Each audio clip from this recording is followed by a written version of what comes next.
everybody, and welcome back to another episode of Deep Thoughts.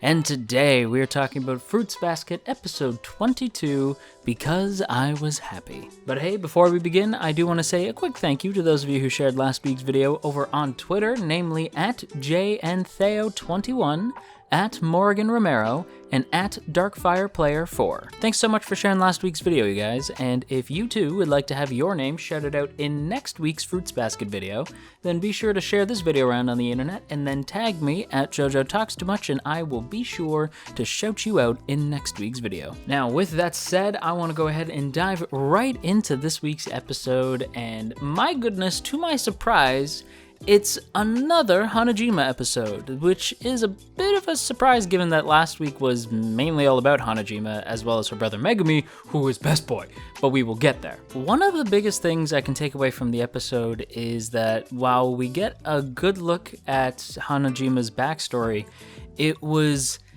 pretty intense. Now, we've seen bullying depicted on the show, so it's nothing necessarily new, but the way that she was bullied was shockingly harsh in a way that I don't really think we've seen. Like, we've seen, like, Uotani, run with the whole, like, women's biker gang type thing, and it was brutal. Don't get me wrong, Uo getting into street fights seems pretty gnarly, but this was, like, cruel. It's insanely harsh. Like, the kids in the beginning, right? This is why I can't have kids.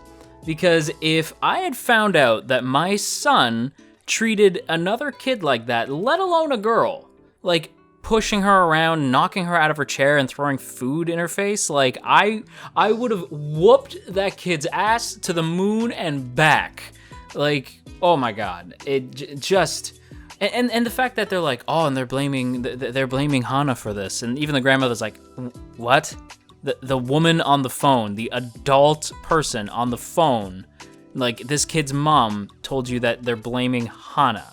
Okay, so even like, and it's not just that too, it's the fact that like this episode really depicts that some people just suck. Like the kids who bullied Hana in her school, and then those other girls who showed up to like burn her arm, the teacher who did nothing, just said like, hey, what are you kids doing? Like no reaction or anything. Like burn her arm. These kids burned my girl's arm with a matchstick. And like, in what universe does that make sense if you're like, oh, so convinced that this girl is a witch? Which, by the way, Hana's powers are real. That's a turn. I mean, I suppose we always knew they were, but I just assumed like maybe she was like faking it. Or maybe she was like a Chunibyo or something. I don't know. For some reason, I had just been like, her powers are like a fun idea, but maybe aren't real. But that's not the case. Like, Hana's powers are totally real and like legit. She almost killed a kid. Which again brings me back to the idea that if these kids are aware that not only does Hana have powers, but she can almost kill you, why would you then think it's a good idea to burn her arm, to pick on her, to start fights with her, to argue with her? Like, I would be like, I need to be your friend or stay far away from you without making it obvious that I'm doing that. Like, how in the world did these kids think that any of that was a good idea? Like, I get that some of them are kids, but then when we get to the teenage girls later who are burning her arm, I'm not gonna get over that. Like, burning her arm. The one girl's like, I'm not afraid to die. Bull. You're just dumb bullies. Like, that's what it comes down to. Some people just suck. Some people are just bullies. And it's disappointing that HANAJIMA is introduced to this fact at such a young age. Even, like, with her powers going berserk outside when they're just walking through the park. Which, by the way, that park at the opening is the park at the end, which I thought was actually really clever to tie the whole episode together. But it's, like, even then, like, she can hear the thoughts of other people and just how lousy most people are. And yeah, it's kind of true. But the cool thing about this episode, and I'd say the cool thing about life in general, if I may get deep in this deep thoughts video, is that yes, the world is full of bad people, bad folks in this world, unfortunately, but it's true. However, For every bad folk out there, there's one good folk. In this case, Hana does manage to have an awesome family and some awesome friends down the line. Namely, I want to talk about her family first, since her parents are introduced in this episode, as well as her grandmother, and Megumi we get reintroduced to again in this episode, his second appearance. I'm going to start with the parents, though, because I want to say that this is what I'm talking about. Now, these are good parents. This is some good top quality parenting, okay? Like when we opened the show, I was worried for like a second that they were gonna be like, ugh, Hana's powers, we can't even go outside, blah, blah, blah. No, the dad is like, I feel bad that I can't, like, I'm angry, not with Hana, I'm angry with myself that I can't help my daughter figure this out. And it's like, yes, bro. Yes, I love like that these parents aren't just giving up on their kid. Some of the other Soma parents could learn from that, by the way. But looking at you, Momiji's mom. But yeah, like the fact that we have like a set of parents that are like, no, I'm not giving up on you. You're my kid, and I just want you to be happy, and I don't want you to give up. That scene with the parents telling Hana just not to give up. That like we're gonna move. We're gonna get you away from this. We want you to be happy. We don't want you to give up. Powers or not, we will figure it out, because that's what family does. That's what parents do. They figure it out. And just seeing parents who are accepting and kind and loving, I was like, yes. Why is it only Kyoko who can like seem to pull this off? Now we have another great set of parents. And Uotani's dad down the line becomes a good parent, I guess. But like, it's more like Uotani parents him. But at the same time, I was happy to have yet another set of good parents in the show. So happy. And the grandmother's cool too. Gonna shout out Granny. She's also dope. And yeah, then comes Megumi, who is just the friggin' best. Just the ultimate helpful brother. Wise beyond his years. Diligent as hell. Going above and beyond the Call of Duty. Like looking up curses and like just books on the occult to try to help out his sister.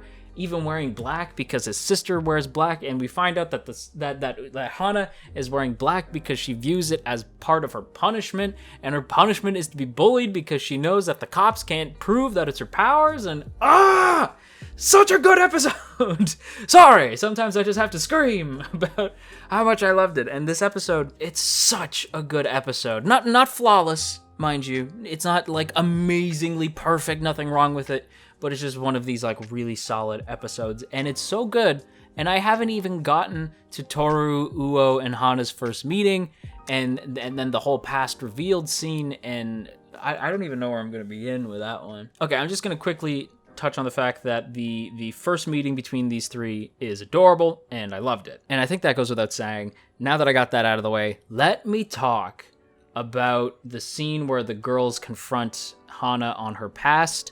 And Toru and Uo are like, what are you two talking about? And then Hana's powers accidentally activate and hurt the one kid. And she bolts.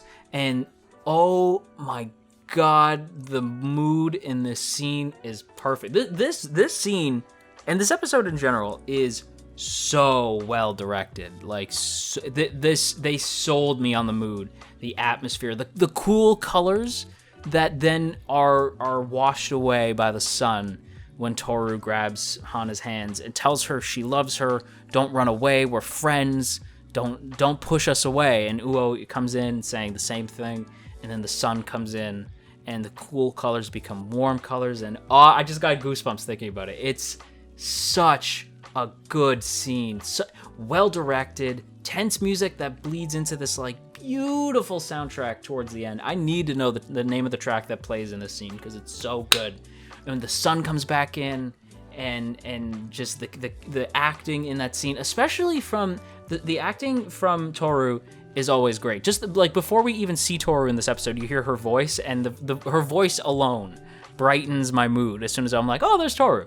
But with Hana in particular, we've already seen Uo run the gambit of emotions in her two-parter, but with this, we actually get to see Hana Seiyu like really dig into Hana as a character and give her some emotions that we haven't seen from her yet. And I thought it was so well handled. Yeah, this whole this episode was fantastic. I do have like hiccups with it. There's certain scenes where I almost think the bullying goes too far, where I'm like, geez, that's brutal. They burned my girl's arm. Like, geez, I feel like there would be some repercussion for that.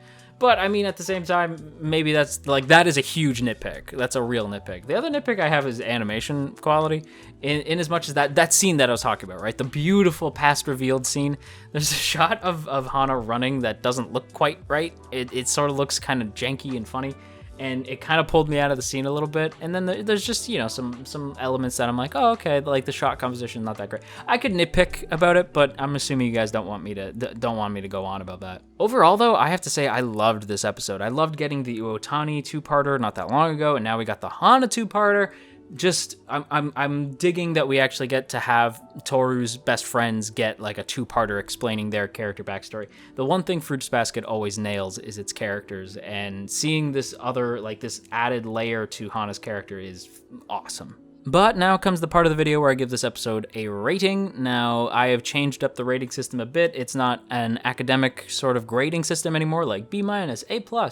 We've switched to more of a sort of fighting game-esque sort of rating system, or like a Devil May Cry type rating system.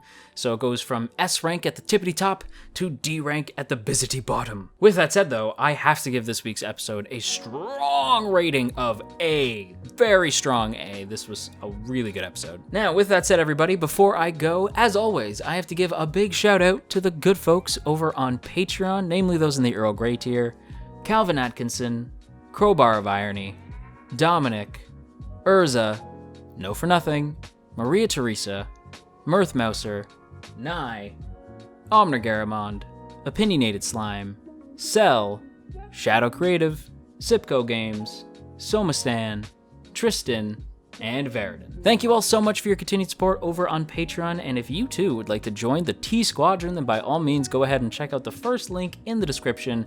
That would be super appreciated. You can check out all the cool rewards you can get over there, as well as access to our Patreon exclusive Discord. But on that note, everybody, that's going to be a video, so I hope you guys enjoyed today's video. If you did, you've probably been on the internet long enough to know what to do already, so I ain't going to tell you, but I will say that it is appreciated. And if you're feeling stressed out today, you go have yourself a warm cup of tea, and I'll talk to you all again real soon.